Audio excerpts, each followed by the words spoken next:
പുതിയ അപ്ഡേഷൻ 1634 വോട്ടിന്റെ lead ചാത്തന്നൂരിൽ B ഗോപകുമാറിന് വന്നിരിക്കുകയാണ്. അവിടെ താമര വിരിയും എന്ന് തന്നെയുള്ള വളരെ കൃത്യമായ സൂചനകളാണ് പുറത്തു വരുന്നത്. ഒപ്പം തന്നെ കഴക്കൂട്ടത്തിന്റെ വിവരങ്ങൾ ഈ ജില്ലാ ഇൻഫർമേഷൻ ബ്യൂറോയാണ് പുറത്തുവിട്ടിരിക്കുന്നത്.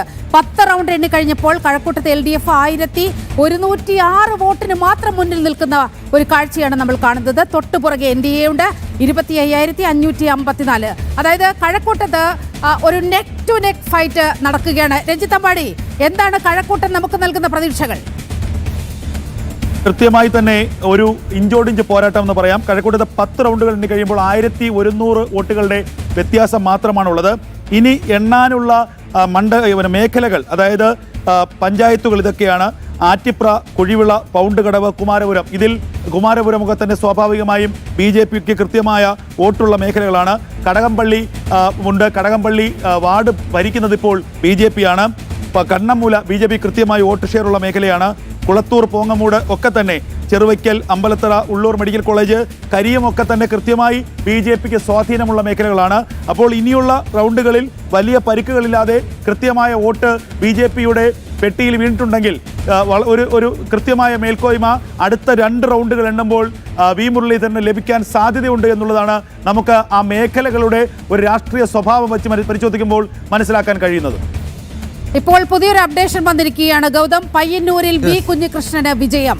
7487 വോട്ടിന് അട്ടിമറി വിജയം നേടിയിരിക്കുകയാണ് കുഞ്ഞികൃഷ്ണൻ. രക്തസാക്ഷി ഫണ്ടടക്കം കട്ടെടുത്ത് നശിപ്പിച്ച് മുച്ചൂട് മുടിപ്പിച്ച മധുസൂദനെതിരെ വിധി എഴുതിയിരിക്കുകയാണ് പയ്യന്നൂർ. B കുഞ്ഞികൃഷ്ണൻ വിജയിച്ചിരിക്കുന്നു 7487 വോട്ടുകൾക്ക്. അമ്പലപ്പുഴയിൽ G സുധാകരനും വിജയം ഏതാണ്ട് ഉറപ്പിച്ചിരിക്കുകയാണ്. G സുധാകരൻ ഈ പറയുന്നത് പോലെ തന്നെ CPM-നെതിരെ പടപൊരുതി ആ പാർട്ടി സംവിധാനത്തിനെതിരെ മത്സരിച്ച സുധാകരൻ അമ്പലപ്പുഴയിൽ ലീഡ് ചെയ്യുന്നുണ്ട്. പയ്യന്നൂരിൽ കുഞ്ഞികൃഷ്ണൻ വിജയിച്ചിരിക്കുന്നു. ഇത് വലിയൊരു സന്ദേശം. TI ഗോവിന്ദൻ, അത് തന്നെ. അപ്പോൾ വലിയ വിജയം. അതായത് പാർട്ടി വിട്ടവർ വിസ്മയമാകുന്ന കാഴ്ച. അത് പക്ഷേ UDF-നാണ് മുതൽക്കൂട്ട് എന്നതാണ് ഒടുവിൽ. പക്ഷേ ആ പാർട്ടി വിട്ടവരൊക്കെ വലിയ വിസ്മയമാകുന്ന കാഴ്ചയാണ് ഈ തെരഞ്ഞെടുപ്പ് സാഹചര്യത്തിൽ വിലയിരുത്തേണ്ടത്.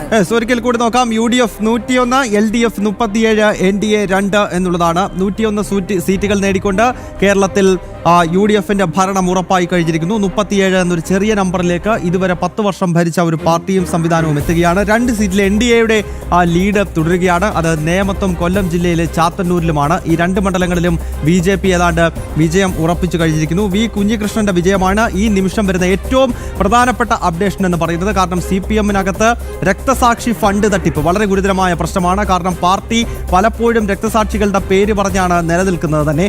അങ്ങനെയുള്ള രക്തസാക്ഷികളുടെ പേരിൽ തന്നെ വലിയ തട്ടിപ്പ് നടത്തിയെന്ന വസ്തുത പുറം ലോകത്തെ അറിയിച്ചുകൊണ്ടാണ് വി കുഞ്ഞികൃഷ്ണൻ ഈ തെരഞ്ഞെടുപ്പ് കാലത്ത് പാർട്ടിക്കെതിരെ പടനീക്കം ആരംഭിച്ചത്. അതിനുശേഷം അദ്ദേഹത്തെ പാർട്ടിക്ക് പുറത്താക്കുകയും CPM-ന്റെ കേരളത്തിലെ ഏറ്റവും വലിയ സംഘടനാ സംവിധാനമുള്ള അവരുടെ പാർട്ടി ഗ്രാമങ്ങൾ നിലനിൽക്കുന്ന കണ്ണൂരിന്റെ മണ്ണിലാണ് പാർട്ടിയെ വെല്ലുവിളിച്ചുകൊണ്ട് വി കുഞ്ഞികൃഷ്ണൻ മത്സരിച്ചത്. ഇപ്പോഴിതാ കുഞ്ഞികൃഷ്ണൻ അവിടെ വിജയിച്ചിരിക്കുകയാണ്. അമ്പലപ്പുഴയിൽ പാർട്ടിയെ വെല്ലുവിളിച്ച G സുധാകരനും ഏതാണ്ട് വിജയത്തിലേക്ക് നീങ്ങുന്നു. അവിടെ SDPI-കാരനായ H സലാം പരാജയം ഏതാണ്ട് സമ്മതിച്ചിരിക്കുകയാണ്. സലാം ആ മണ്ഡലത്തിൽ എത്രത്തോളം അവർ നിരാകരിക്കപ്പെട്ടു എന്നതിന്റെ തെളിവാണ് നമ്മൾ കാണുന്നത്. കാരണം ഈ സംവിധാനങ്ങളെല്ലാം പ്രവർത്തിച്ചത് ഒരു കുടക്കീഴിൽ ആണ്. എക്സലാമിനെ സ്വാഭാവികമായും SDPI പോലുള്ളവർ കൈവിടാനുള്ള ഒരു സാധ്യതയുമില്ല. പക്ഷേ അവിടുത്തെ അമ്പലപ്പുഴയിലെ ജനങ്ങൾ വളരെ കൃത്യമായി വിധി എഴുതിയിരിക്കുകയാണ്. എക്സലാമിനെ വേണ്ട. കൊല്ലത്ത് നിന്നും ചില അപ്ഡേഷൻസ് ഉണ്ട്. ചവറയിൽ UDF സ്ഥാനാർത്ഥിയായിട്ടുള്ള ഷിബു ബേബി ജോൺ RSP നേതാവ് വിജയിച്ചിരിക്കുകയാണ്. ബിന്ദു കൃഷ്ണ വിജയിച്ചിരിക്കുന്നു. മുൻപ് പലതവണ തെരഞ്ഞെടുപ്പിൽ നിന്ന് പരാജയപ്പെട്ട ഒരു വ്യക്തിയാണ്. എന്തായാലും അവർ ഈ തവണ വിജയിച്ചു കയറിയിരിക്കുന്നു. 16,830 വോട്ടുകളുടെ ഭൂരിപക്ഷത്തിലാണ് ബിന്ദു കൃഷ്ണയുടെ വിജയം എന്നതാണ്. കോട്ടയത്തേക്ക് വളരെ രസകരമായ ഒരു കണക്കാണ്. ഈ K അനിൽകുമാർ എന്ന് പറയുന്നത് നമുക്കറിയാം, ഈ ചാനൽ ചർച്ചകളിൽ വന്നിരുന്ന CPM-നെയും മുഖ്യമന്ത്രിയെയും പിണറായി ഭക്തനാണ്. നിരന്തരം ക്യാപ്സ്യൂളുകൾ പടച്ചുവിടുന്ന K അനിൽകുമാർ ദയനീയമായി തോൽക്കുന്ന ഒരു കാഴ്ച നമ്മൾ കാണുകയാണ്. അവിടെ തിരുവഞ്ചൂർ രാധാകൃഷ്ണൻ മുന്നിൽ നിൽക്കുന്നു. 60,190 വോട്ടിന്റെ ലീഡ്. നോക്കൂ, കോട്ടയത്ത് അഡ്വക്കേറ്റ് K അനിൽകുമാർ 28,000 വോട്ടിലേക്ക് താഴെ വന്നിരിക്കുന്ന ഒരു അവസ്ഥ കാണുകയാണ്. ദയനീയമായ പരാജയം അഡ്വക്കേറ്റ് കെ അനിൽകുമാറിന് ഉണ്ടായിരിക്കുകയാണ്. സന്ദീപ് വാര്യർ പിന്നിൽ എന്നതാണ്. സന്ദീപ് വാര്യർ പിന്നിലാണ്. തൃക്കരിപ്പൂരിൽ 1246 വോട്ടുകൾക്ക് സന്ദീപ് വാര്യർ പിന്നിലാണ്. മുസ്തഫയ്ക്ക് ലീഡ് ഇടയ്ക്കെപ്പോഴും ഒന്ന് ലീഡ് ചെയ്തായിരുന്നു സന്ദീപ് വാര്യർ. അതെ, തൃക്കരിപ്പൂരിൽ സന്ദീപ് വാര്യർ ഏതാണ്ട് പരാജയം ഉറപ്പിക്കുന്ന സാഹചര്യം ഉണ്ടായിരിക്കുകയാണ്. ബാലുശ്ശേരി മണ്ഡലത്തിൽ UDF സ്ഥാനാർത്ഥി VT സൂരജ് ഏതാണ്ട് വിജയം ഉറപ്പിച്ചു കഴിഞ്ഞതായി മനസ്സിലാക്കാൻ സാധിക്കുന്നുണ്ട്. പീരുമേട്ടിൽ UDF സ്ഥാനാർത്ഥി സിറിയക് തോമസ് വിജയിച്ചിരിക്കുന്നു. അതായത് കഴിഞ്ഞ തവണ UDF-ന് അടിതെറ്റിയ ജില്ലകളൊക്കെ അവർ തിരിച്ചു പിടിച്ചിട്ടുണ്ട്. അത് ഇടുക്കിയാണെങ്കിലും പത്തനംതിട്ടയാണെങ്കിലും അടിപതറുന്ന ഒരു സാഹചര്യം ഉണ്ടായി.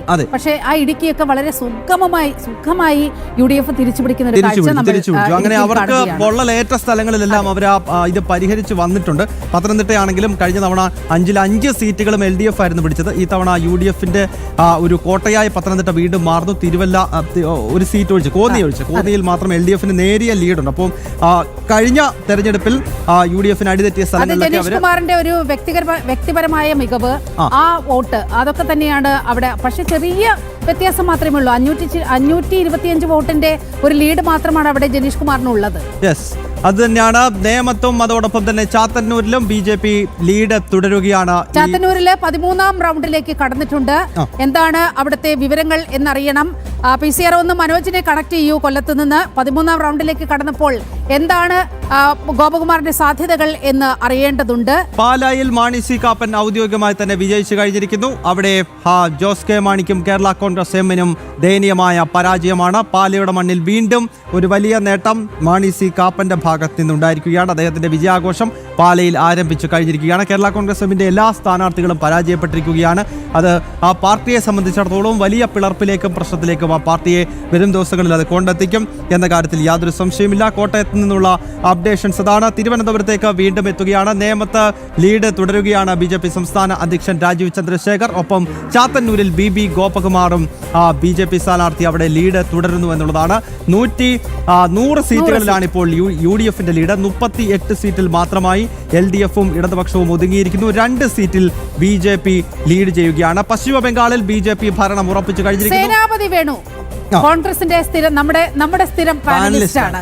സേനാപതി വേണു 20,000 വോട്ടിന്റെ ഭൂരിപക്ഷത്തിൽ 20,021 വോട്ടിന്റെ ഭൂരിപക്ഷത്തിൽ ഉടുമ്പൻചോലയിൽ നിന്ന് സേനാപതി വേണു വിജയിച്ചു കയറിയിരിക്കുന്നു എന്ന വാർത്തയുണ്ട്. സേനാപതി വേണുവിന് 20,000-ലധികം വോട്ടിന്റെ ഭൂരിപക്ഷമാണ് ലഭിച്ചിരിക്കുന്നത്. അപ്പോൾ ഇന്ന് നിയമസഭാ തെരഞ്ഞെടുപ്പ് ഫലം വരുന്ന ഓരോ സംസ്ഥാനങ്ങൾ നോക്കിക്കഴിഞ്ഞാൽ പശ്ചിമ ബംഗാളിൽ BJP ഭരണം ഉറപ്പിച്ചു കഴിഞ്ഞിരിക്കുന്നു. അവിടെ BJP-യുടെ മുഖ്യമന്ത്രി വരികയാണ്. നേരെ അസാമിലേക്ക് പോയി കഴിഞ്ഞാൽ തുടർ ഭരണമാണ്. ഹിമന്ത ബിശ്വ ശർമ്മയുടെ നേതൃത്വത്തിൽ അവിടെ BJP-യുടെ തുടർ ഭരണം ഉണ്ടാകും. 2016-ലാണ് അസാമിൽ ആദ്യമായി BJP സർക്കാർ രൂപീകരിക്കുന്നത്. അതിനുശേഷം 2021 അവിടെ BJP-ക്ക് തുടർ ഭരണം കിട്ടി. 26-ലേക്ക് എത്തുമ്പോൾ വീണ്ടും മൂന്നാമത്തെ ടേം ആസാം BJP-യുടെ കൈകളിൽ സുരക്ഷിതമായി തന്നെയുണ്ട്. അപ്പോൾ പശ്ചിമ ബംഗാളിലും ആസാമിലും BJP-യുടെ മുഖ്യമന്ത്രി ഉണ്ടാകും. പുതുച്ചേരിയിലേക്ക് എത്തിക്കഴിഞ്ഞാൽ അവിടെ NDA ഭരണം തുടരുകയാണ്. NR കോൺഗ്രസും BJP-യും ചേർന്നുള്ള ഭരണമാണ് പുതുച്ചേരിയിൽ ഉണ്ടായിരുന്നത്. NR കോൺഗ്രസ് BJP സഖ്യത്തിന് മൃഗീയ ഭൂരിപക്ഷം ഇത്തവണ ലഭിച്ചിരുന്നു. അപ്പോൾ അവിടെ NDAയുടെ മുഖ്യമന്ത്രി ഉണ്ടാകും. തമിഴ്നാട്ടിലാണ് ഇനിയും ട്വിസ്റ്റ് സംഭവിക്കുന്നത്. അവിടെ DMK-ക്ക് ഭരണം നഷ്ടപ്പെട്ട് കഴിഞ്ഞിരിക്കുന്നു. അവിടെ ഇനിയും NDA സർക്കാർ രൂപീകരിക്കുമെന്നാണ് രാഷ്ട്രീയ നിരീക്ഷകർ ചൂണ്ടിക്കാണിക്കുന്നത്. AIADMK-യും BJP-യും ചേർന്നുള്ള സഖ്യമാകും. ആ സഖ്യത്തിന്റെ ഭാഗമായി ഇനിയും വിജയ് എത്തുമോ എന്ന് കണ്ടറിയണം. അങ്ങനെയാണെങ്കിൽ അങ്ങനെ വരുമ്പോൾ 4 സ്ഥലത്ത് ഇന്ന് തെരഞ്ഞെടുപ്പ് നടന്ന 5 നിയമസഭകളിലേക്ക് തെരഞ്ഞെടുപ്പ് നടന്നതിൽ 4ഇടത്ത് BJP നേതൃത്വം നൽകുന്ന NDAയുടെ ഭരണം ഉറപ്പായി കഴിഞ്ഞിരിക്കുന്നു. കേരളത്തിൽ നമുക്കറിയാം BJP ഒരു ഭരണ സംവിധാനത്തിന്റെ ഭാഗമായി ഇതുവരെ എത്തിയിട്ടില്ല. അതിനാൽ തന്നെ കളം ഉറപ്പിക്കുകയാണ് ആദ്യം. BJP-യുടെ MLA-മാർ നിയമസഭയിൽ ഉണ്ടാകുമെന്ന് ഉറപ്പാണ്. അത് നേമത്ത് രാജീവ് ചന്ദ്രശേഖർ ഏതാണ്ട് ഉറപ്പിച്ചു. അതോടൊപ്പം തന്നെ ചാത്തന്നൂരിൽ BB ഗോപകുമാറും പടവെട്ടുകയാണ്. ഒപ്പം KT ജലീലിന്റെ ഒരു പരാജയം ഒന്ന് പരാമർശിച്ചു പോകേണ്ടതുണ്ട്. തവനൂരിൽ KT ജലീൽ ദയനീയമായി പരാജയപ്പെട്ടു. തോറ്റിരിക്കുകയാണ്. നമുക്കറിയാം തോൽപ്പിച്ചത് മുസ്ലിം ലീഗാണ്. ഓക്കെ.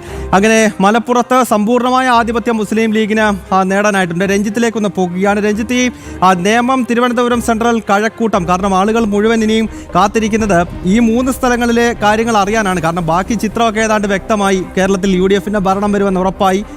ഉപമുഖ്യമന്ത്രി സ്ഥാനം ലീഗ് ആവശ്യപ്പെടുമെന്ന് ഉറപ്പായി.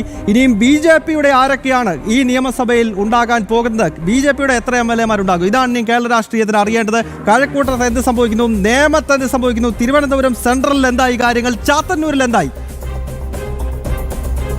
4577 വോട്ടുകൾക്ക് ഇപ്പോഴും രാജീവ് ചന്ദ്രശേഖർ ലീഡ് ചെയ്യുകയാണ്. നേരത്തെ സൂചിപ്പിച്ച പോലെ തന്നെ 10ാം റൗണ്ടാണ് അവിടെ ഇപ്പോൾ കൗണ്ട് ചെയ്യുന്നത്. അതുപോലെ തന്നെ കഴക്കൂട്ടം നിയോജകമണ്ഡലത്തിൽ നേരിയ വോട്ടുകൾക്ക് കടകംപള്ളി സുരേന്ദ്രൻ ലീഡ് ചെയ്യുന്നു. അവിടെയും 10 റൗണ്ടുകൾ പൂർത്തിയായിരിക്കുന്നു. ഇനിയും 8 റൗണ്ടുകൾ അവിടെയും കൗണ്ട് ചെയ്യാനുണ്ട്.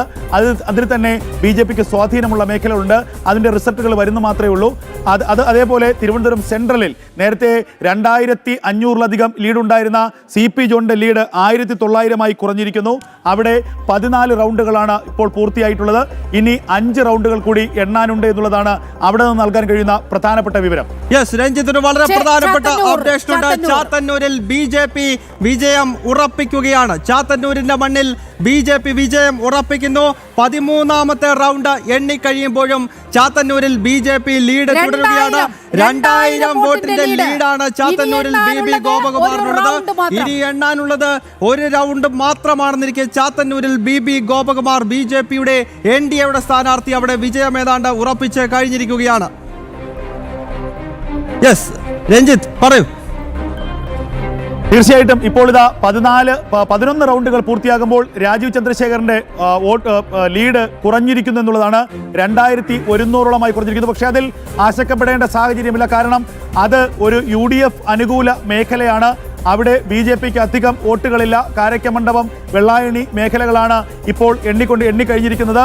അത് കഴിഞ്ഞ ശേഷം BJPക്ക് അനുകൂലമുള്ള BJP കൗൺസിലർമാരുള്ള വാർഡുകളിലേക്ക് അടുത്ത റൗണ്ട് കൗണ്ടിങ് പോകുമ്പോൾ ഈ കുറഞ്ഞ ലീഡ് നില തിരിച്ചുപിടിക്കാൻ കഴിയുമെന്നുള്ള വലിയ ആത്മവിശ്വാസമുണ്ട്. ഇപ്പോൾ കൗണ്ട് ചെയ്ത ആ മേഖലകളിലൊക്കെ തന്നെ കൂടുതൽ വോട്ടുകൾ ശബരിനാഥിനിലേക്കാണ് പോയിരിക്കുന്നത്. ശബരിനാഥ് കഴിഞ്ഞ തവണ UDF സ്ഥാനാർത്ഥി പിടിച്ച വോട്ടുകൾ പിടിക്കുകയാണെങ്കിൽ തീർച്ചയായും BJPക്ക് അനുകൂലമായ ഒരു ജനവിധി ഉണ്ടാകും എന്നുള്ളതാണ് നൽകാൻ കഴിയുന്ന പ്രധാനപ്പെട്ട വിവരം. ഇപ്പോൾ 11 റൗണ്ടുകൾ പൂർത്തിയായിരിക്കുന്നു. ഇനി 7 റൗണ്ടുകൾ മാത്രമാണ് നേമത്ത് എണ്ണാനുള്ളത്. വളരെ ഇഞ്ചോടിഞ്ച് പോരാട്ടമാണ്. അതിശക്തമായ മത്സരം കാഴ്ചവെച്ച് തുടക്കം മുതൽ ലീഡ് നിലനിർത്തുന്ന രാജീവ് ചന്ദ്രശേഖറിന് കഴിഞ്ഞ റൗണ്ടിൽ അല്പം ലീഡ് കുറഞ്ഞുവെങ്കിലും വരും റൗണ്ടുകളിൽ അത് തിരിച്ചുപിടിക്കാൻ കഴിയുമെന്നുള്ള വലിയ ആത്മവിശ്വാസം തന്നെയുണ്ട്. നേമത്തെ സാഹചര്യം അങ്ങനെയാണ്. അവിടെ അതിശക്തമായ മത്സരം BJPക്കും LDF-നും ഇടയിൽ നടക്കുന്നു. രാജീവ് ചന്ദ്രശേഖറിന്റെ ലീഡ് ഇപ്പോൾ 2151 ഇനിയും കുറച്ച് റൗണ്ട് 11 റൗണ്ട് പൂർത്തിയായി കഴിഞ്ഞിരിക്കുന്നു. വോട്ടെണ്ണൽ അതിന്റെ അവസാന ലാപ്പിലേക്ക് നീങ്ങുമ്പോൾ അതിശക്തമായ മത്സരം നേമത്തുണ്ട്. പക്ഷേ അത്ഭുതങ്ങൾ തീർക്കുന്നത് കൊല്ലം ജില്ലയിലെ ചാത്തന്നൂരിലാണ്. അവിടെ BB ഗോപകുമാർ ഏതാണ്ട് വിജയിച്ചു കഴിഞ്ഞിരിക്കുന്നു. അദ്ദേഹത്തിന്റെ ഉറച്ച ശബ്ദം കേരള നിയമസഭയിൽ ഉണ്ടാകുമെന്ന് ഉറപ്പാണ്. PCR പെട്ടെന്ന് മനോജിനെ കണക്ട് ചെയ്യാം. മനോജ് ലൈനിലുണ്ട്. മനോജ്, ഇനി എണ്ണാനുള്ളത് ഒരു റൗണ്ട് മാത്രമെന്നാണ് മനസ്സിലാക്കുന്നത്. ആ റൗണ്ട് ഏതെല്ലാം മേഖലകളാണ്? അവിടെ എങ്ങനെയാണ് ഇന്ത്യയുടെ സ്വാധീനം? വളരെ പെട്ടെന്ന്.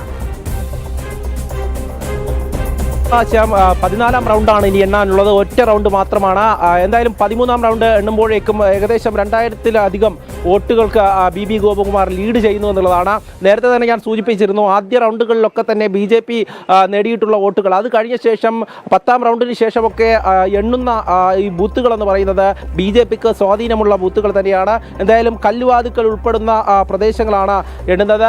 നേരത്തെ ഭൂതക്കുളം, അതോടൊപ്പം തന്നെ ചാത്തന്നൂർ, ചിറക്കര മേഖലകളിലൊക്കെ എണ്ണിയപ്പോൾ BJP അതുപോലെ തന്നെ ലീഡ് ഉയർത്തി. എന്തായാലും ഈ ഒരു നിമിഷം നമുക്കറിയാൻ സാധിക്കുന്നതിന് ഈ 14ാം റൗണ്ടിലും വലിയ തരത്തിലൊരു മുന്നേറ്റം BJP ഉണ്ടാക്കി എന്നുള്ളത് തന്നെയാണ്. BB ഗോപകുമാർ കഴിഞ്ഞ 2 തവണയും അവിടെ തെരഞ്ഞെടുപ്പിന് നിന്നപ്പോൾ ലഭിച്ചിരുന്ന വോട്ടുകളെക്കാളും കൂടുതൽ, അതായത് ഇതുവരെ BJPക്ക് വോട്ട് കിട്ടാത്ത ഇടങ്ങളിൽ നിന്ന് ആദ്യഘട്ടം മുതൽ തന്നെ ലഭിച്ചു തുടങ്ങി എന്നുള്ളതാണ്. എന്തായാലും ഇനിയുള്ള നിമിഷങ്ങളെന്ന് പറയുന്നത് അവസാന റൗണ്ട് ഈ വിജയം ഉറപ്പിച്ചു എന്ന് തന്നെ നമുക്ക് പറയാം. കാരണം 2000-ലധികം ലീഡ് ഉയർത്തിക്കഴിഞ്ഞാൽ സ്വാഭാവികമായും ഇനി അടുത്ത റൗണ്ടിൽ കൂടെ എണ്ണുമ്പോൾ, ഈ 14ാം റൗണ്ട് കൂടെ എണ്ണുമ്പോൾ ഈ പ്രദേശങ്ങളിൽ നിന്ന് BJPക്ക് വലിയ സ്വാധീനമുള്ള മേഖലകളുണ്ട്. ആ മേഖലകളിൽ നിന്നൊക്കെ ലഭിക്കുന്ന വോട്ട് കൂടുതൽ ഈ ലീഡ് ഉയർത്തുമെന്നതിൽ മാറ്റമില്ല. എന്തായാലും LDF സ്ഥാനാർത്ഥി 2ാം സ്ഥാനത്തും UDF സ്ഥാനാർത്ഥി 3ാം സ്ഥാനത്തേക്കും പോയിരിക്കുന്നു. അവസാന റൗണ്ടിന്റെ നിമിഷങ്ങളിലാണ് ഇപ്പോൾ നിൽക്കുന്നത്. അല്പസമയത്തിനകം തന്നെ കൃത്യമായിട്ടുള്ള വിവരങ്ങൾ, അതായത് 14ാം റൗണ്ടിലെ പൂർണ്ണമായിട്ടുള്ള വിവരങ്ങൾ കൂടെ ലഭിക്കും. അതോടുകൂടെ BB ഗോപകുമാർ എത്ര വോട്ടിനാണ് വിജയിച്ചത് എന്നുള്ള കാര്യം കൃത്യമായി നമുക്ക് പറയാൻ സാധിക്കും. എന്തായാലും വലിയ സന്തോഷത്തിൽ തന്നെയാണ് ജില്ലയിലെ BJP പ്രവർത്തകർ ഒന്നാകെ തന്നെ. അവരൊക്കെ വലിയ ആത്മവിശ്വാസത്തിലായിരുന്നു. ചാത്തന്നൂരിൽ ഇത്തവണ താമര വിരിയും എന്നുള്ള ആത്മവിശ്വാസം, ആ ആത്മവിശ്വാസവും പ്രവർത്തനവും തന്നെയാണ് നമുക്ക് ഈ ഒരു ഫലത്തിലും കാണാൻ സാധിക്കുന്നത്. സമാഹരിക്കൂ.